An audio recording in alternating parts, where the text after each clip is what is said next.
Մինչ մեր երկրի տարածքներն օկուպացված են, Երևանում հաճախ պարզապես շնչելու օդ չկա։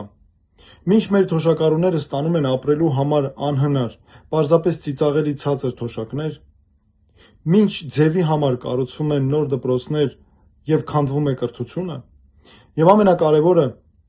մինչ 2020 թվականի պատերազմից հետո անցած 5 տարիների ընթացքում այս իշխանությունը չի կարողացել այդպես էլ ամրապնդել մեր անվտանգությունը, ուժեղացնել մեր բանակը, որպեսզի մենք կարողանանք պաշտպանվել բոլոր նրանցից,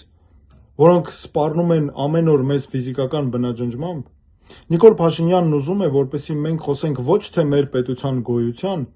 այլ պատարագների, իր անօրինականությունների, շանտաժի ենթարկված եպիսկոպոսների ու նրանց անձնական կյանքի մասին։ Պարոն Փաշինյան, ինձ թվում է դուք ավելի շատ ուզում եք վեհափառ լինել, քան վարչապետ մնալ։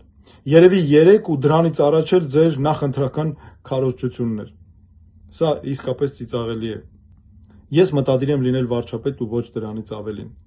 Սիրելի հայրենակիցներ, դուք ինձ երբեք չեք տեսնի մեր ազգային ինքնությունն ու եկեղեցին ծաղրի առարկա դարձնելիս, թմբուկ նվագելիս,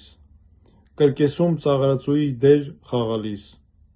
ձեր ժամանակը անիմաստ ու աբսուրդ թեմաների վրա վատնելիս։